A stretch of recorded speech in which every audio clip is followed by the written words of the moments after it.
Hello, welcome to another edition of the Pace Report. I'm Brian Pace, reporting live here at 54 Below here in New York City.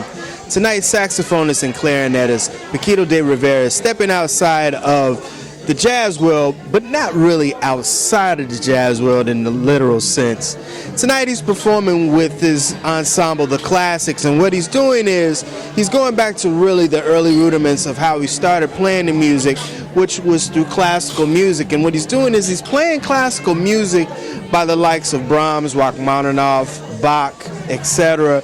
But he puts a little Afro-Cuban and jazz twist to it.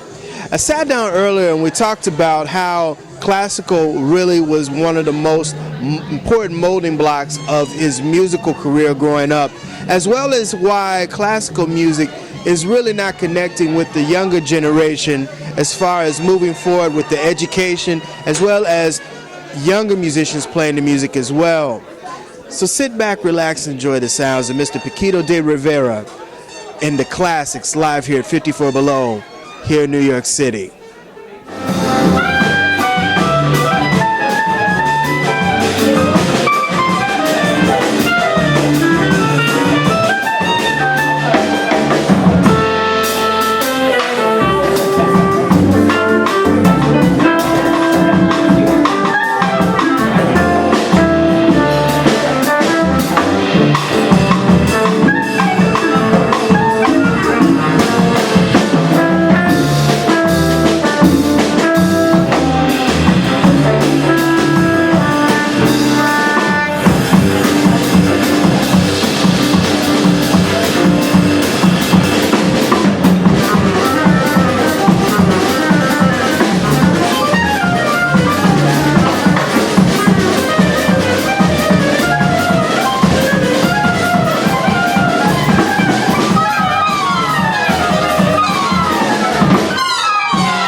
Paquito, this is not a far stretch for you as far as classical in the jazz world, because you first started off playing classical music. I started off playing every type of music, but my father was a classical saxophone player, but he loved the sound of Stan Getz and the Ellington Orchestra, so I was exposed to every type of music. In the beginning, I didn't know the difference. Still today, I don't know the difference. Tell me about the first training as far as classical music, when you first started playing classical music. Well, I remember when my father started playing jazz music. You know, he loved the music of Mozart and especially Weber, the clarinet concertos. He wrote, 3 or 4 or 5 pieces for clarinet and strings, clarinet and orchestra. So I was exposed to all that type of music from a very early age. So I don't have particular remembrances of that. Just playing music. I was exposed to jazz music also, all together. It was just music. Paquito de Rivera and the classics. Now, how did you go about putting arrangements, jazz arrangements, behind Rachmaninoff and Bach? How did you do all of that? It comes very natural to me. Improvisation have been out of the classical world for too long. And in those times, classical people used to improvise. When there was not such a thing as jazz yet. So I don't know why that disappeared from. I don't know for what reason improvisation disappeared from the classical world. That's why I love playing the music of those composers from the 19th and the 20th century and add some more improvisation. I want to bring the improvisation back. How and who are some of your main classical influences, especially on your playing as far as the clarinet as well as the alto saxophone? Mozart was probably one of the first ones. Weber, Stravinsky, I love Stravinsky, and Bartok, and Chopin. I love the music of Chopin, but also Lecuona from Cuba and Villalobos from Brazil. There is many of them that wrote beautiful music. Tchaikovsky too.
In the jazz world, jazz is all about improvisation, and it's pretty much they go hand in hand. What is it about America right now, as far as classical music as well as jazz?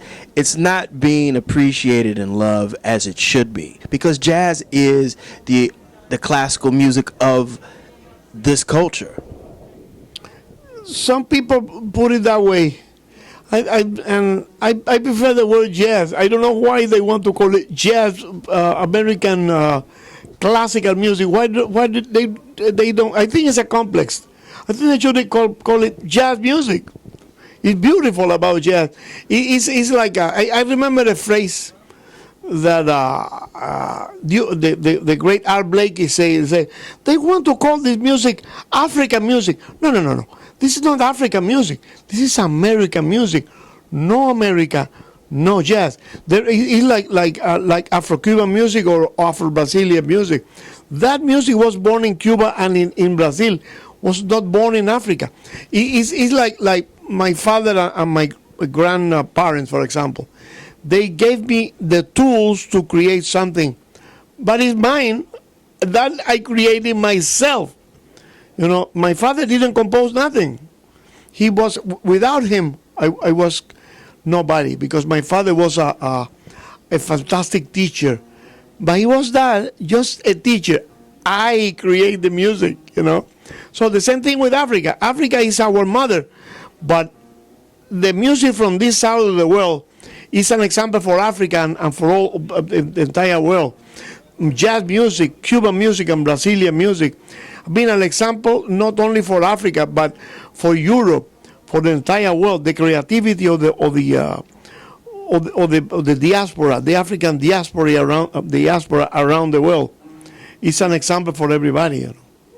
Paquito, there was something that you had said. You had said that jazz and Afro-Cuban music are kind of like hand and glove, but they're diametrically different. Explain the difference between. Yeah. Well, it's hard to explain. They say that the slaves were deprived from the percussion instrument in this part of the world, and on the other hand, in Cuba and Brazil, they were allowed to play on Saturdays and holidays. So maybe that is why our music in the Caribbean and Brazil are richer rhythmically. Maybe that what it is. I am not a historian, but probably that is the reason. That in Cuba, especially the use of the drums is more prominent than in North American music.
Over the last 30 years, if you've been in the United States, you have become an exceptional band leader as far as big band, your quintet, quartet, and even with the classics.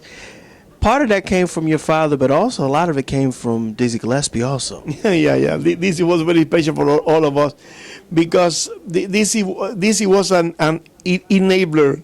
He was a person who made for us possible to do things. He gave us many spaces.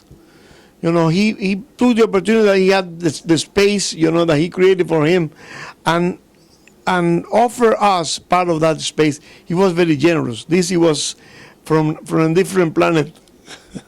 I noticed that you're very generous with your band leaders. In fact, you're a pianist, Alex Brown. I think he's really the extension of what this music is all about.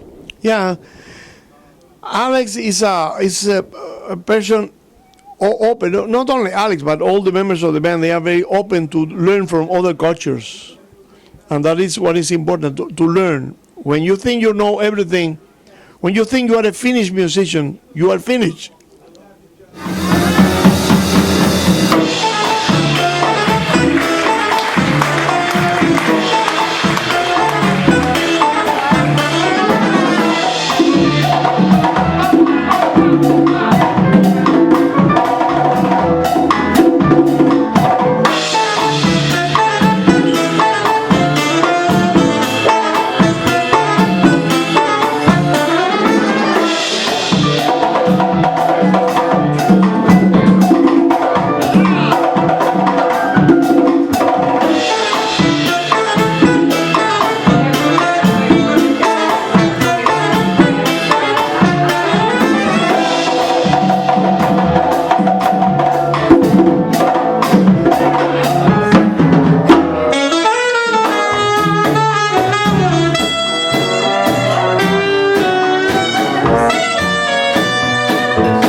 Playing the classical music tonight, how do you differentiate playing and fluctuating between the clarinet and alto sax? Because they're both beautiful instruments and have a wonderful sound, but you interpret classical music differently with those instruments. Yeah, the clarinet and saxophone, they are cousins, but they have different personalities. So all you have to do is to adapt to the different personality of each instrument. The clarinet is a little more harder to play. You have to concentrate more on it. The saxophone is more liberal. Now, because I read that you started playing the soprano sax before you played clarinet. Was that part of the training for segueing from the soprano to clarinet? No, what happened is that my father was a saxophone player. So later on, he learned how to play the clarinet to teach me to play the instrument. But that's why my first instrument was the soprano saxophone. It's a coincidence. So your dad, from what I understand, your father did not understand how to play or do improvisation. No. And he took you to teach, or someone taught you how to the method of improvisation. So some of his friends were great improvisers, so he didn't know how to explain to me. I say, how they do this? I say, okay, let's go to see Pucho and all of his friends, and then I learned that from them. That'll do it again for another edition of the Pace Report, reporting live here at 54 Below here in New York City. I'd like to personally thank the talented Paquito de Rivera for his time, as well as the staff and management here at 54 Below. Also Todd Barkin, Kim Smith for Kim Smith PR, as well as the staff and management at WBGO. As always, please visit my website, www.thepacereport.com, for my weekly column as well as my past segments. Until next time, remember, if it's in the groove, it'll make you move. Till next time, peace.